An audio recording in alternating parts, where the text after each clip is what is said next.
to kick the show off, I'm joined by Alex Crook, football reporter and transfer guru for talkSPORT. How you doing, Alex? Yeah, I'm good, Mark. How are you? This is the first time we've spoken, I think.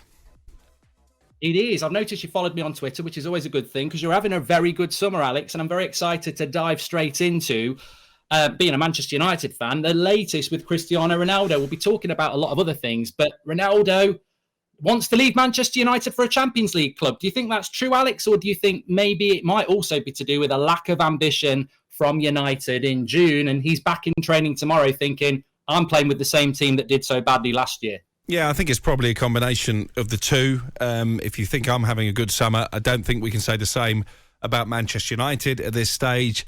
It's not for the want of trying. We know there are several deals very close to completion. I know there's been a bit of speculation overnight because of comments that Juan Laporta has made that maybe the Frankie de Jong deal could be on hold. I still expect him to become a Manchester United player. I think Tyrell Malacia, the left-back from Feyenoord, is pretty much a done deal as well. We know that talks are going to ramp up with Sandro Martinez, another of Ten Hag's top targets. So I think the transfer window will get better for Manchester United. In terms of Ronaldo, I think we're a bit split on this, Mark, because I think you're probably supporting his stance that he's trying to force a move from Old Trafford to go and play in the Champions League because of what you've said, that the lack of ambition in June. I think he owes United a bit more than that. I think last summer the narrative was that Manchester City wanted him and Ronaldo snubbed Pep Guardiola to join United. I don't believe that was the case. I don't think Manchester City were particularly keen on the Ronaldo signing. I don't think Pep Guardiola was keen at all. I don't think in reality Ronaldo had too many options, certainly not too many clubs that were willing to pay the wages that Manchester United have.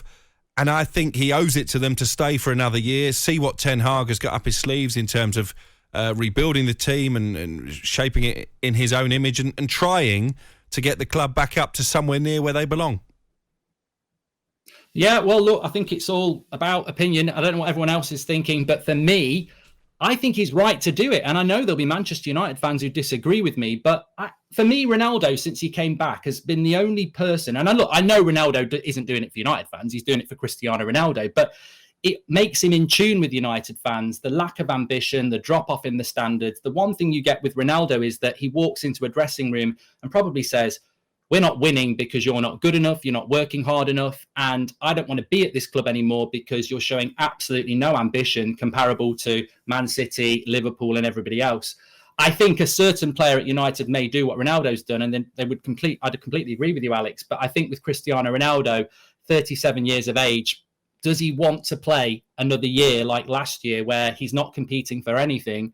I think, well, I was going to ask you this, Alex. Do you think this is a decision that that Cristiano Ronaldo's had for a while? Do you think it is a situation where it's almost a threat? It's almost like, look, if you'd have bought the players in, another attacker to put crosses in for me, somebody like Anthony from Ajax, maybe he's looking at the situation and going, I can see what's going to happen here. Not a lot's going to change from last season. And maybe there's a way back if the club go and show some ambition. Or do you think that George Mendes may already have a club in mind for Ronaldo and that's why they've gone public? I'm split on that as well because I think there's a suspicion from the powers that be at Old Trafford that Ronaldo does have a club lined up and therefore already knows his next destination. I'm not sure about that because if that was the case, I don't see why these stories needed to get out into the media. For me, the reason that it's come out into the media, and we know they've been put there by the Ronaldo camp, by Mendes and his associates, is because they're trying to generate interest. And that might seem ridiculous because you are talking about one of the greatest players ever to have played the game, the greatest, in my unbiased opinion. But he's on big money at Manchester United. Clubs like Bayern Munich and PSG have been offered him and have, at the moment, declined the offer. We know there's been a conversation between Todd Boehly and George Mendes, but I think at the moment Chelsea have other targets like Raheem Sterling higher up their list. So I don't think there's a big queue for Cristiano Ronaldo, certainly not on the terms that he's on at Old Trafford. Has he had this in his mind for a while? I would say probably yes. But when you look at his relationship with the Champions League, and it was something that Jose Fonte, his Portugal teammate, spoke to us in the boot room about last weekend here on talkSPORT. He is Mr. Champions League. That is the pinnacle for Cristiano Ronaldo. He wants to continue smashing records in that competition. As soon as it became clear that Manchester United weren't going to be a Champions League team next season, I think already he would have had his eyes on a move elsewhere.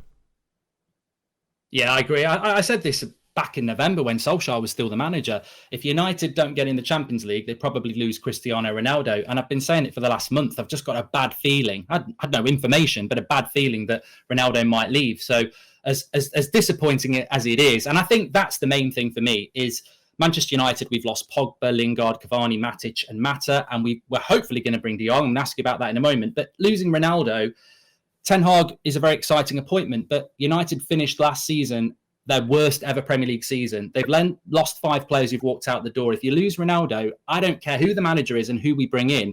That's a massive step back. And Alex, if Ronaldo does go, Manchester United missed out on Darwin Núñez and almost said there's no other striker in the market. If you lose Ronaldo, are we keeping Martial, who's a player that most fans, well, half of our fan base wouldn't even want to stay? How would Manchester United replace Ronaldo? What do you think the club has in mind to do if he does go?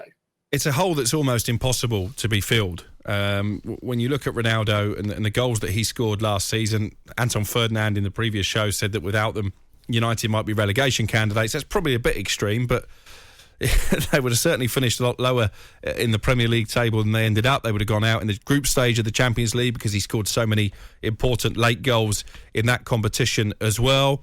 Unless they're going to get Robert Lewandowski and his move to Barcelona is being held up by Barca's financial problems, I don't see how you replace Ronaldo. Erling Haaland was a player that was of interest, but he was only ever going to go to Manchester City. You mentioned Darwin Núñez. I think as soon as Liverpool showed their hand, that was his destination. So how do you fill that void? I think Antony is already a big target of Erik Ten Hag. You've mentioned him. I think that interest will only intensify, but at the moment, the money that Ajax are asking for is a lot more than Manchester United are willing to pay. I think they have to keep him.